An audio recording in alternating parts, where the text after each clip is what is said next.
So I recently saw a study found that 95% of TikToks related to ADHD are false. So for those of you who don't know, I think I might have ADHD. And when I say I think I might have ADHD, I say I have ADHD. I believe I have ADHD. I've gone around for years saying that I have ADHD. In fact, I posted a video when it finally dawned on me, oh, hey, I think I have ADHD, which was only 4 or 5 something years ago. I don't even know. And you might be thinking, okay, so you just kind of concluded that you have ADHD. Do you have a diagnosis? Not at the moment. No, I don't. When I first kind of discovered, oh, hey, I think I have ADHD, the immediate thing that I did, which is the logical thing to do, is I went to a psychiatrist, a therapist. I don't know what his designation was. He had a bunch of letters next to his name that I didn't recognize. But he was a therapist and he was covered by my insurance. So I went and I talked to him and I said, hey, I think I have ADHD. And his response was, no, you don't have ADHD. You just have mommy brain. Receipts, proof, timeline, screenshots, in everything. Like, well, is it causing a problem at your job? And I'm like, I'm unemployed right now. It's mommy brain. Okay, thanks, asshole. I think you're fucking wrong. Because he gave me a screening, all of which were questions about my job. I didn't have a job, so it wasn't really a problem, now was it? Asshole. Piece of shit asshole. And so you might be sitting there thinking, well, you went to a professional and your professional told you didn't have ADHD. That ought to cover it, right? The thing is, I got diagnosed with ADHD when I was like 10 years old. And at the time, I blew it off. Like, I don't have ADHD. I'm not bouncing off the walls like all those hyperactive kids, so I don't have ADHD. Fast forward to 30 years later as an adult, and I'm sitting around going, holy shit. Dude, I can't follow a schedule. I can't keep organized. I can't keep my life together. I have all these problems. I've had them consistently for years. I was terrified to get my job at Walmart because I was terrified that I wouldn't be able to handle a real normal job. Like exotic dance, I can do that. A normal person job that normal people do? Hold on, guys. You gotta understand, like, time management is not something I'm good at. Concentration is not something I'm good at. Because I was so sure that I was going to spend the entire time that I was at work just fucking up repeatedly and getting told that I was fucking up repeatedly. Because that was my experience when I was younger and when I was working in a nursing home. Me just fucking up solid for 8 hours until my shift ended, or, sometimes 12 hours. And you might be thinking, well, maybe instead of having ADHD, you're just kind of a fuck up.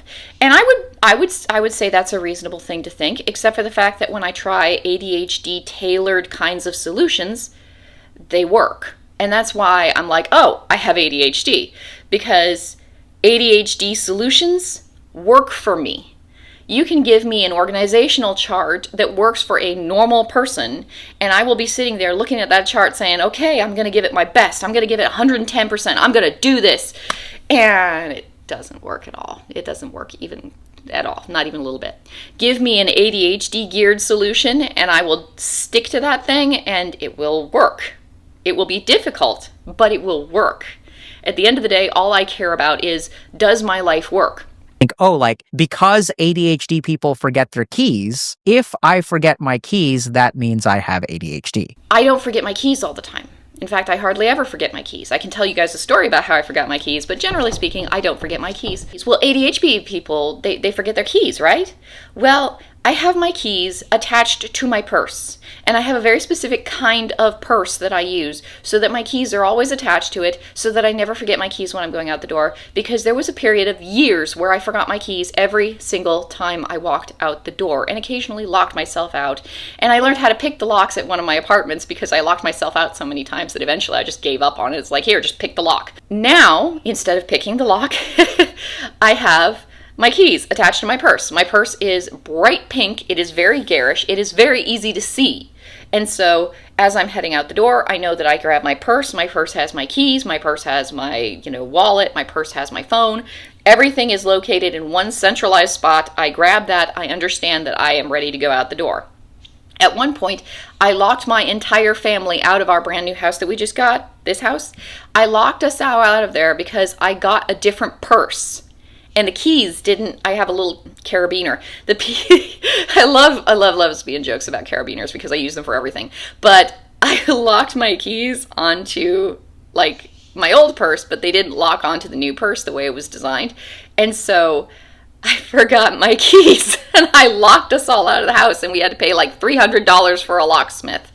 And this was because I had the only key because it was a brand new house. There was only one key. I don't know why they only gave us one key, but they did. And for whatever reasons, my husband thought, oh, I'll give it to her. Very, very bad idea, because immediately after that he was like, I'm taking the key back. I'm like, I'm giving it back to you. I don't want it. I don't want to lock us out of the house again. Now I'm switched back to the old purse because unfortunately I need a purse that I can hook my keys onto with a carabiner. Otherwise I will absolutely forget my keys. It's not about remembering things. It's about building systems so that you don't have to remember things, because you know you can't remember things. We know there are all these deficits in the brain. Frontal lobe deficits, emotional regulation deficits. The one part of the brain that appears to have no deficits in ADHD is our endocannabinoid habit circuitry. When someone develops a habit, that habit remains intact. It is untouched by ADHD. The real tragedy here is that developing a habit requires consistent action, and that is what is difficult for ADHD. The one part of your brain that can be your saving grace is very difficult to turn on. But once it's on, it works just the same. This is why people with ADHD who start to develop a habit of using calendars or timers do incredibly well. At this point, I'm pretty convinced. It's like, I have ADHD. I don't forget my keys all the time because I have a system in place to prevent me from forgetting my keys all the time. I'm not late to things most of the time. I'm not late to things because I have a system in place, and then I have alarms set to remind me to leave early for the thing that I need to go to, because otherwise I won't leave early because I'll think that I have more time than I do because I'm not good with time management. So if you look at my phone, it's got alarms going off for everything. It's got alarms waking me up in the morning. It's got alarms telling me to get out the door after I woke up in the morning. It's got alarms telling me to take my, to drive out to pick up my kids from school. Because it takes a certain amount of time to drive out to pick up my kids from school, I have an alarm on my phone that reminds me that I have to go do that, because otherwise I won't think to go do that. ADHD isn't impossible to live with, but you have to have a little bit more specialized tools to live with it, because you know, at least with me, I won't remember, I won't manage time, I won't be aware of the passage of time. I need to develop tools so that I can be an effective and functional person in society. And that's all ADHD means to me. It's not a mental illness. It's actually a neurodevelopmental disorder, I guess they call it. It's not a mental illness. It's just, I'm bad with things that normal people can normal, and I can't normal like normal people.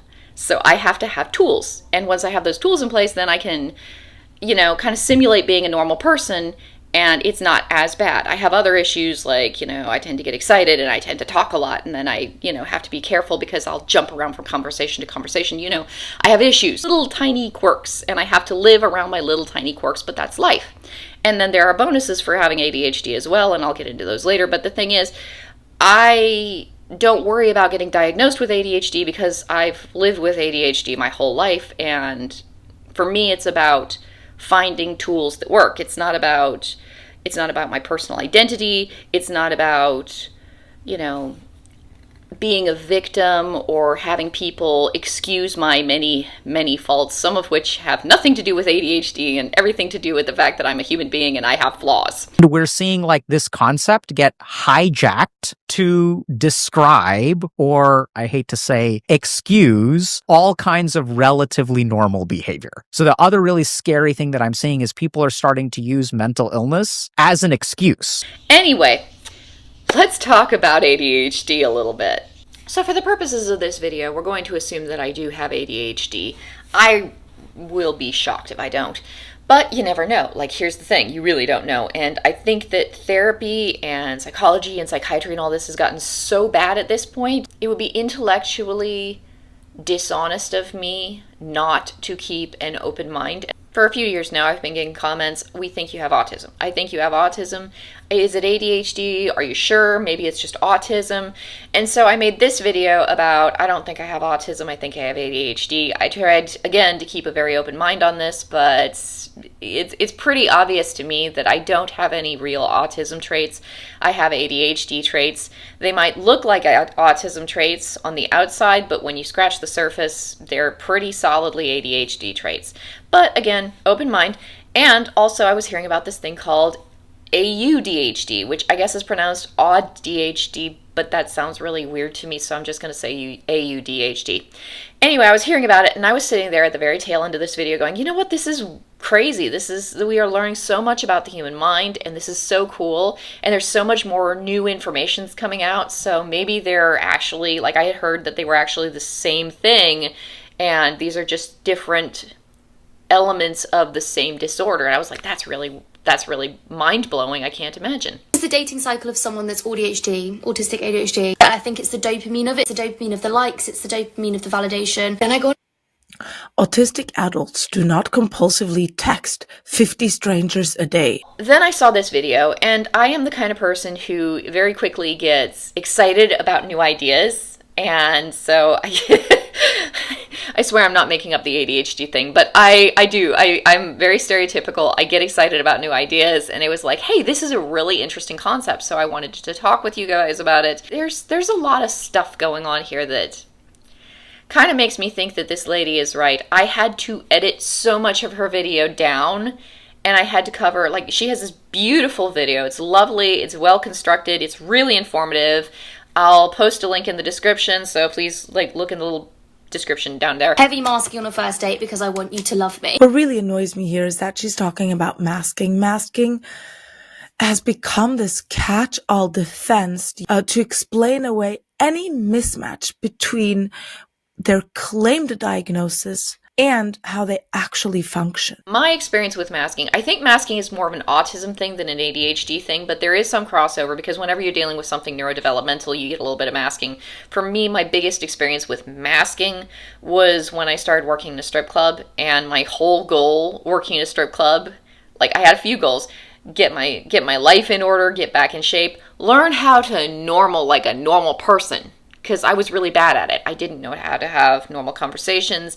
And I mean, some of that might not have been ADHD. Some of that could have just been the fact that I had a really rough childhood and I was still working my way through all the things that had happened to me, the whole near-death experience, all of that. I guess the point is that it's a lot of work, and you're not doing all of this to make somebody love you. You're doing this to pass yourself off as a normal person so that you're not immediately off-putting to everyone that you meet. This is it. This is the one. And then I forget, oh no, this is just a hyperfixation and it's just ADHD. It's just my experience as someone that's neurodivergent, but I think a lot of people are going to resonate with it as well. Okay, so this is the point at which I look at this poor girl and I think to myself, what is she even talking about? Because, like, I don't know autism very well. I will be the first person to say, like, I've met autistic people. I've read up on autism quite a lot because I find it interesting, but I don't know autism, you know?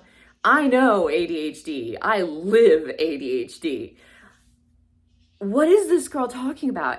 I love her assumption that she's neurodivergent too, because she's like, oh, neurodivergent people will relate to this. I'm like, no, not really. Not at all, actually. Not at all. This is the emotional flood that precedes the devaluation phase in, wait for it, borderline. In the borderline cycle. Oh.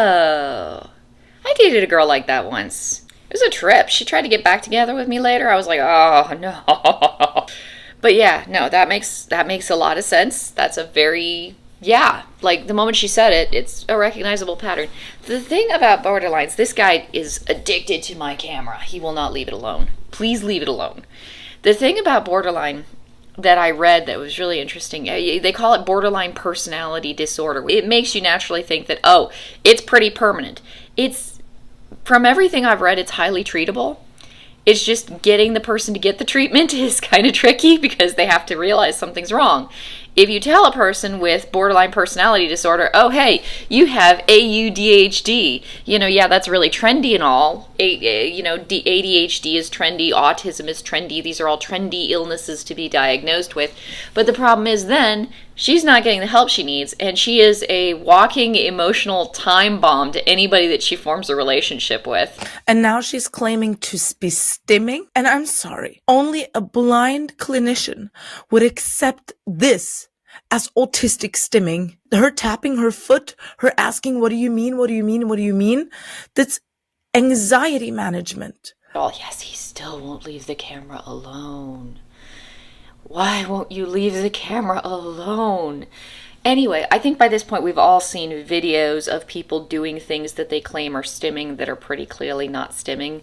And so the fact that was this girl actually officially diagnosed? Because a lot of people are self-diagnosing. I self-diagnosed technically, so, was she just self-diagnosing? Is that the reason she's running around saying she has AuDHD or AuDHD, which just sounds like, aw, DHD. No, sorry, like you want a pat on the head or something.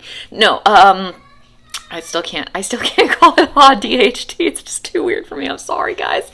But, yeah, was she actually professionally diagnosed by anybody? Because, like, unless she's just saying, oh yeah, I stim, and the guy says, oh, okay, well, she stims, that must be the case. You have to learn to see the difference between real stimming and repetitive movements that people do for anxiety management. And that should be a part of a proper differential diagnosis. This is where we use something in medicine called differential diagnosis. If we take all the people who forget their keys, not all of them have ADHD. One of the reasons that self-diagnosis is so highly frowned upon is it's very easy for somebody who is a layperson who doesn't know the finer nuances of how that diagnosis was crafted to read some of the symptoms or read a list of the symptoms or even hear a TikTok, because we are kind of talking a little bit about how TikToks are spreading kind of this false information about certain illnesses. It's very easy for somebody who doesn't know better to assume, I have this. Do you tap your leg? Well, I must be stimming, but you're not. It's the superficial stuff. You have to understand that there's reasons that these symptoms are being picked out and identified. There's underlying causes for these things. It's the underlying cause that everyone's trying to find. It's not necessarily the superficial thing. If the underlying cause is, I was really distracted that day because I had a test coming up, so I stayed up late the night before studying my butt off, and then I didn't get any sleep, so I was tired, and then I slept through my alarm, and then I was late, and then I was upset because I was late, and so I was rushing, and dude, that's not ADHD. You were late. It's okay. That happens. People do that. That's normal. The underlying cause of the behavior is the important thing. You forgot your keys. You were late because you slept, because you didn't get a good sleep. You forgot your keys. You always forget your keys. It's ADHD. You can't keep organized. You have a problem keeping organized. There's a handy solution. Just get a carabiner, attach your keys to your very garishly colored purse, and then you won't forget it all the time.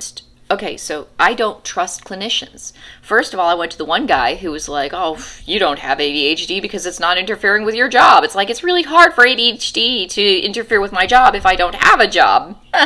Funny how that works. There was that asshole. And then there was the other clinician that I went to. There have been so many at this point. I've been to like 5 or 6, and that sounds really bad, but I think it's more of a them problem than a me problem. And I know that sounds really narcissistic, but I really honestly think it's more of a them problem than a me problem. So that guy insisted I didn't have ADHD because I didn't have work problems, because I didn't have a job, therefore I didn't have a problem. I was doing horribly at home. I couldn't keep my house clean. I wasn't keeping on top of any of the things I needed to do. I was losing track of appointments. It was really messy. It was bad. But no, you don't have a job, so that's you don't have a problem. Then there was the other clinician that I went to after him, because he wasn't going to help me, and I kind of realized that pretty quickly. The next clinician I went to, she found out that I'd gotten raped when I was 21, and all of a sudden that was the only thing that mattered to her. Like, she wanted to hear the story, she wanted to help me sort through it, she wanted to help me deal with the emotional whatevers, and I'm like, lady, I don't think about that anymore. I had so much, pardon my language, fucked up shit going on in my life that getting raped was kind of at the bottom of a long list of fucked up things that I had to sort through. I was sorting through, hey, by the way, I nearly died. I didn't really care so much as, yeah, this guy pinned me down and did things I didn't like. Priorities, man, priorities. But yeah, we got through one session. I was like, this is not going to work out. And of course, like, insurance was like, well, you only get 4 free sessions. It's like, well, I've had 2 of my free sessions already, and I've gone through 2 damn therapists, so this is not great. So then finally I got to the third therapist. I picked one that was local so that I could go into her office and actually sit down inside her office to talk to her. I was like, I am going to make this work. I'm going to make this work. So I'm meeting with this lady. She insists that I have bipolar disorder.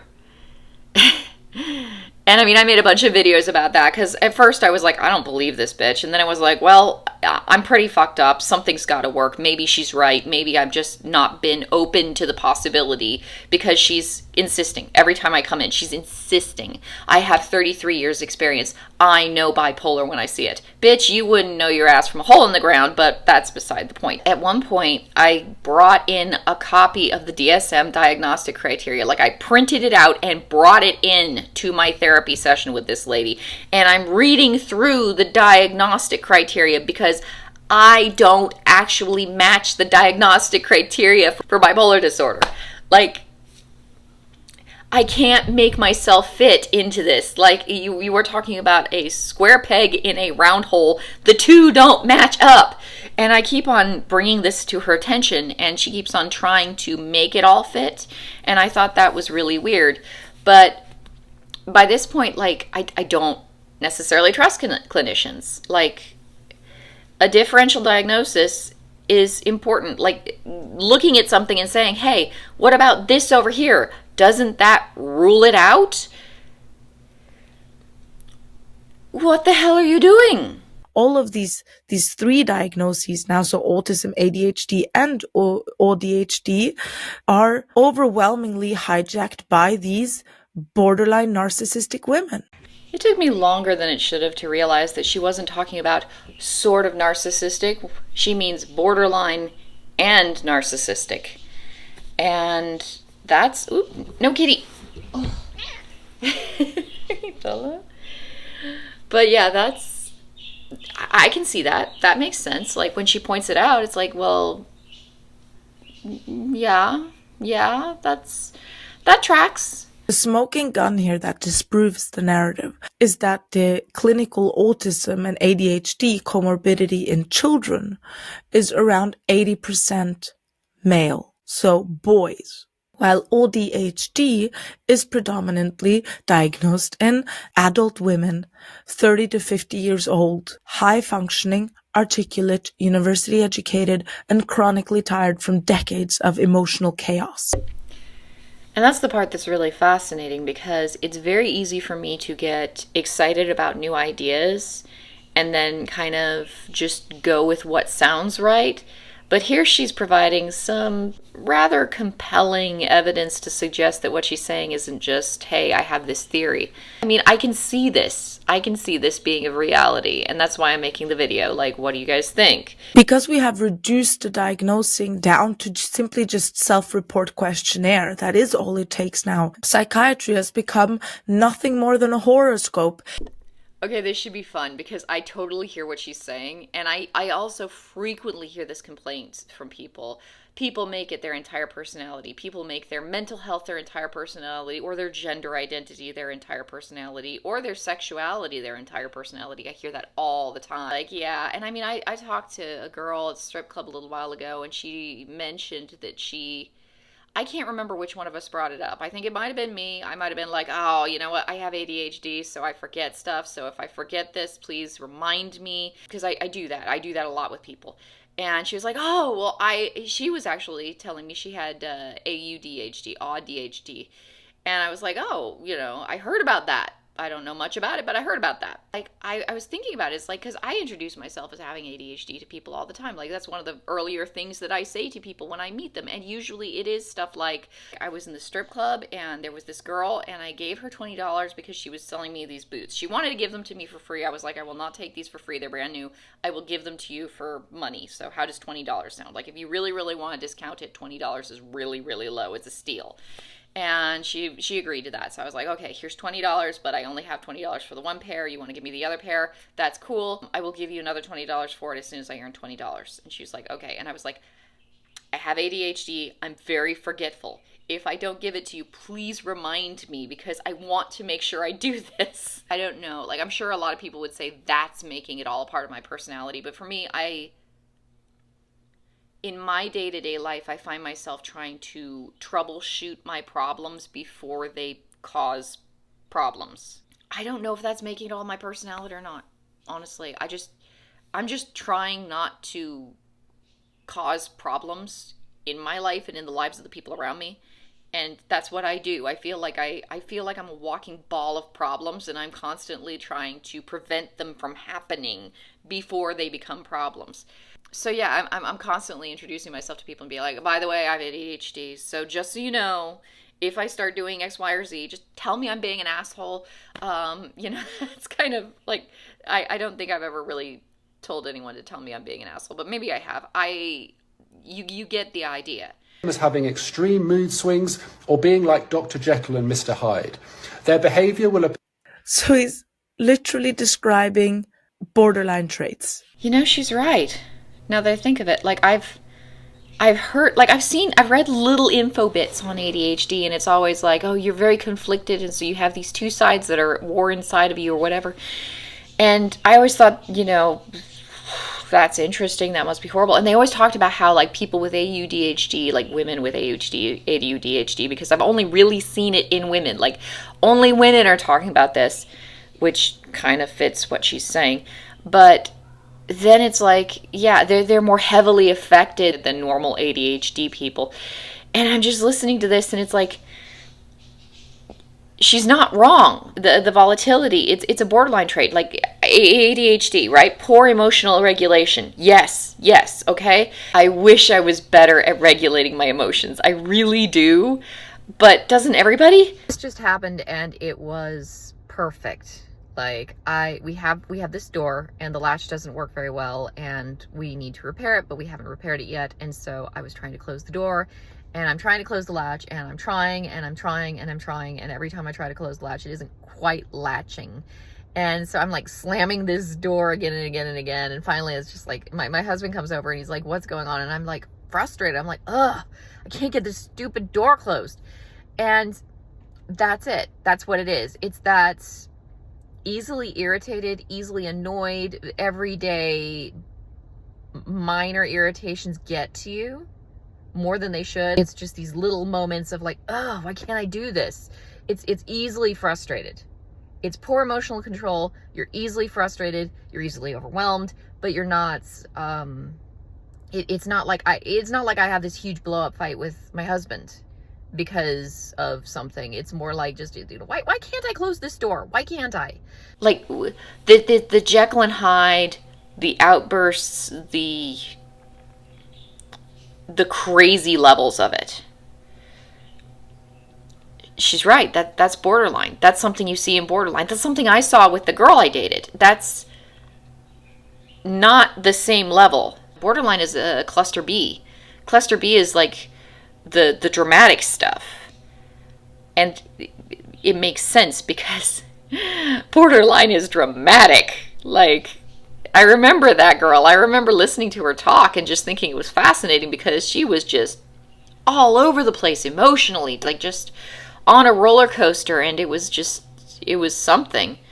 What they're describing with this whole AuDHD thing is a lack of control, like a complete lack of control. It's not just you struggle to maintain control. It's like, forget control. Who needs control? This is, we are on this roller coaster and we are going for a ride. And as you can see, comments on the side are all, this is so me. You're describing me. I have to go see my doctor. This is me. I have this.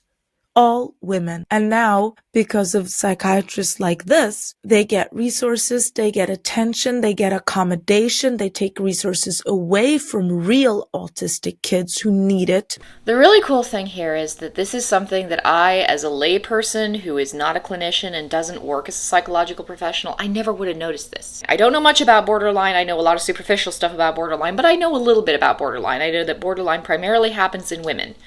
Sociopathy primarily happens in men. Borderline primarily happens in women. Borderline women, one of the identifying markers of borderline is an unstable sense of self. You don't really have a clear idea who you are, so you're kind of constantly sort of lost and seeking a sense of identity, if I understand it correctly. Everything I ever read on borderline is like unstable sense of self. It's like, okay, whatever that is.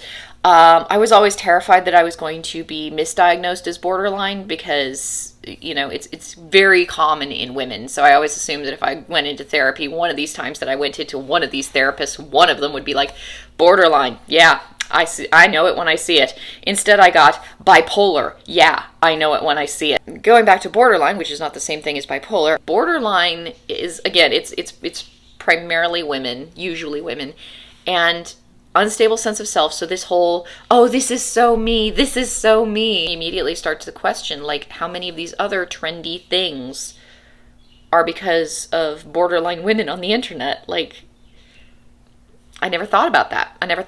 But I mean, look, think about the trans trend. Like, my immediate reaction is, what about the trans trend? All these very emotional women who have these new identities that involve crazy, weird, made-up pronouns. It's just, if you don't have a sense of identity, yeah, you are naturally going to look at something like transness, especially the trendier version of transness, and, you know, automatically, just by default, I would assume that people with borderline would be drawn to that because it would be like, oh, you know, this gives me an identity, it gives me my very own flag, it gives me, like, all these things that make me feel like I have an identity. At least superficially, I can feel like I have an identity. And that's probably, I mean, that is what she's suggesting is going on with AuDHD and also ADHD and autism, where these women who don't have a strong sense of identity kind of latch onto these diagnoses and they go, oh my God, this is me. I know what I am. I'm this thing. And, you know, the immediate irony there is that I also have posted a bunch of videos about being trans. I look back on those videos and I kind of cringe because I just don't like using the term transgender to describe myself. I prefer autoandrophile. You can be an autoandrophile and not transition and not be transgender. But at the same time, that's kind of irrelevant. I can see how a person would look at me and be like, you are so blind to your own behaviors. You're claiming to be ADHD. You're claiming to be transgender. Autoandrophile, not transgender, autoandrophile. You're claiming to be all these diagnoses, and so, you know, clearly you haven't looked in a mirror in a while. What do they call it? What do they say? Like, the call is coming from inside the house. I don't know, you know. It's not my identity. In fact, if you want to know what my identity is, I'm a novelist. Buy my novel. They're trying to gloss over the fact that these are completely antagonistic neurobehavioral styles. Autism was meant to be rigidity and attention onto a lot that locks onto a single axis. It's supposed to be perseverance of thoughts and obsessive sameness, whereas ADHD means flight, novelty seeking. In essence, it is one resists change, the other demands it. And what she's saying here really is reflective of my experience of ADHD. Like, ADHD and autism, like, I can relate to autistic people in the sense that I understand what it's like to be a little bit different and to think about the world and perceive the world in a very different way. You know, autism and ADHD, they're like peas in a pod. They get along well together because they both understand I'm weird and different and I don't think like normal people. At the same time, we end up craving very different things. And this is something I think externally is very hard for people to pick up on sometimes, because sometimes autistic people and ADHD people will do the same things. We just do those things for different reasons. The underlying cause is the important part. So I kind of caught it in these two. Like, I looked it up, and here's a little Google clip right here. Here's a little Google bit right here. And you can see side by side, there's different motivations for something like hyperfocus. So autism, hyperfocus comes from monotropism. They're interested in a single topic, and so they can study that topic for hours and hours and hours because it is an interest of theirs, and so they are exploring it. And they love that one thing. They love looking into everything about it. They want to learn everything about that one topic. With ADHD, it's usually more of a dopamine reward kind of thing, where I'll write for hours and hours and hours. It's dopaminergically rewarding to me. And so I will do things that seem autistic to people outside, but they don't realize that when the autistic person and the ADHD person are both sitting side by side, staring at their computers, doing the same activity sometimes, in a very fixed way that prevents them from getting up to get a drink of water, getting up to go to the bathroom, noticing that the lights are dimming outside and it's probably time for them to go home. Any of those things, being oblivious to the surrounding world. We're doing it for different reasons. I'm doing it because I'm trying to get high off the dopamine, and they're doing it because they have a very singular interest in a thing. And what I've always assumed when hearing about AuDHD, AUDHD, is that somewhere along the line, some scientists must have looked at a brain scan and said, oh, okay, they're actually doing the same thing. It's just the ADHD must be, I assumed, a super mild form of autism. And so an autistic person, when they're being monotropic, could potentially be seeking dopamine at a desperate level, like just a breakneck level, more than ADHD when they hyperfocus. That was my assumption. Now, seeing as how I've never actually heard anybody saying that they've looked at a brain scan and seen that, I just assumed that was what they were talking about when they said the two things could actually be the same thing.